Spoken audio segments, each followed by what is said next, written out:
la rencontre du G7 en Allemagne, suivie de la France et de tous les autres pays. Ça a été un combat difficile, mais un combat qui a abouti. Et c'est la preuve que si la communauté internationale veut bouger, elle peut bouger. Donc les réformes sont possibles s'il y a la volonté politique. Et tout le monde ne cesse de dire que les institutions de Bretton Woods, créées en 1944-1945, bientôt 80 ans, ne sont plus représentatives du monde d'aujourd'hui. Tout le monde est d'accord là-dessus. Parce que ceux qui ont défini les règles les ont définies en fonction de ceux qui étaient autour de la table. Aujourd'hui, plus de 2/3 des pays sont autour de la table et n'ont pas accès à la voix, n'ont pas accès au pouvoir de décision. Et tout ce qu'on dit ici, après chaque sommet, on nous renvoie devant les décisions du board du Fonds monétaire et de la Banque mondiale. Et nous sommes face à des procédures immuables, vexatoires vis-à-vis de nos États, où ce sont les mêmes règles qui s'appliquent. Alors, je pense qu'il est temps pour nous tous de prôner non pas une révolution, mais une évolution nécessaire. Et je ne pense pas que pour nous, l'Afrique, le débat soit entre les BRICS et les G7. Ce n'est pas ce combat qui nous intéresse. Parce que ce n'est pas ça qui va apporter les solutions. Le vrai combat, c'est la réforme des institutions de Bretton Woods et la réforme du Conseil de sécurité.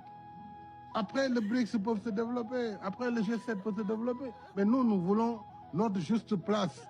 Et quand on parle des droits de tirage spéciaux, justement, c'est la base même qui est fausse. Comment se fait-il que toute l'Afrique se retrouve avec 34 milliards de dollars sur un tirage de 650 milliards? Sur quelle base? Sur quelle base? Voilà le fondement de l'injustice.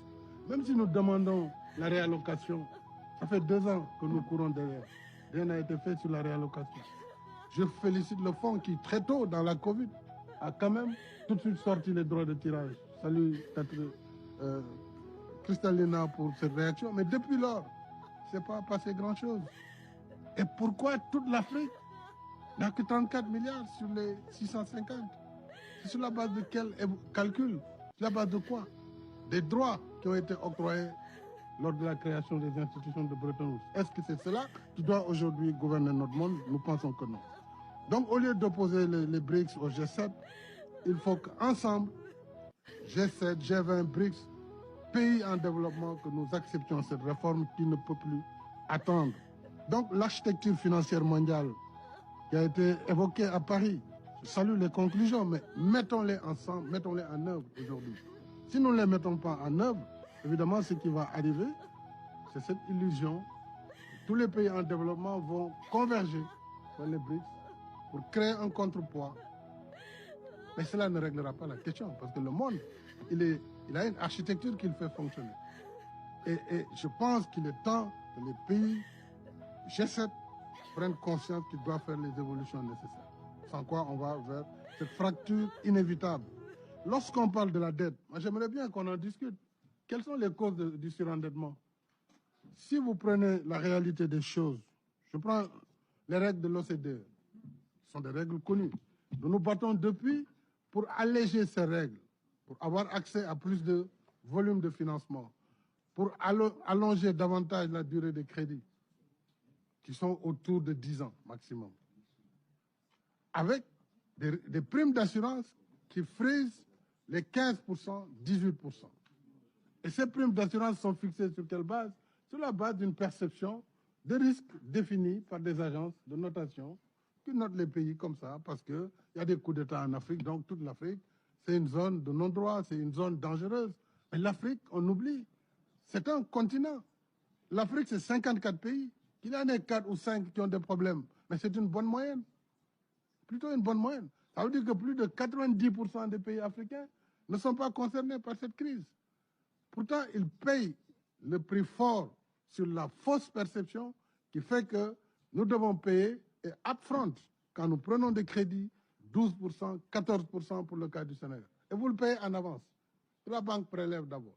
Voilà la cause du surendettement. Voilà la raison pour laquelle il est impossible pour les pays en développement de s'en sortir, quelle que soit la volonté des dirigeants, quel que soit leur engagement, quelle que soit la volonté des peuples.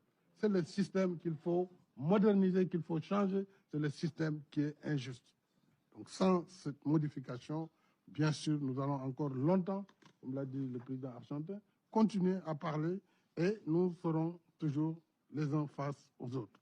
Voilà, moi je voudrais m'en arrêter là et simplement souhaiter, pour un autre sujet important, la question des congés fiscaux.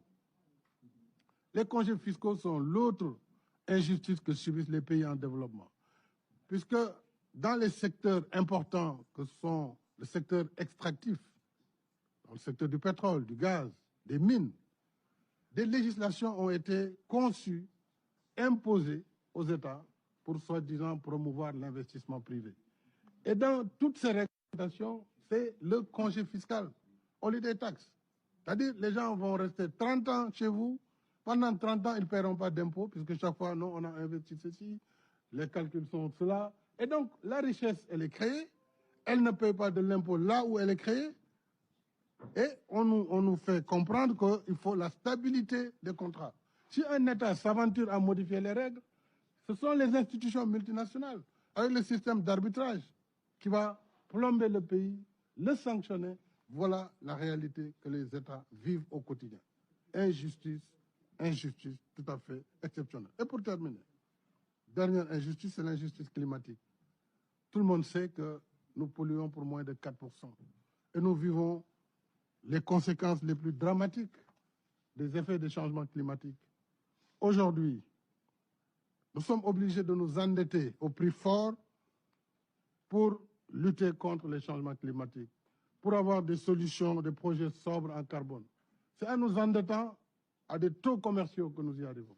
Pendant ce temps, tous les efforts, tous les engagements depuis le sommet de Paris sont restés vains.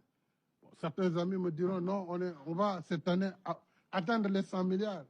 Mais ça fait 7 ans qu'on devait les atteindre, ces 100 milliards de dollars par an. Donc, il y a vraiment une nécessité absolue d'une plus grande solidarité dans le monde.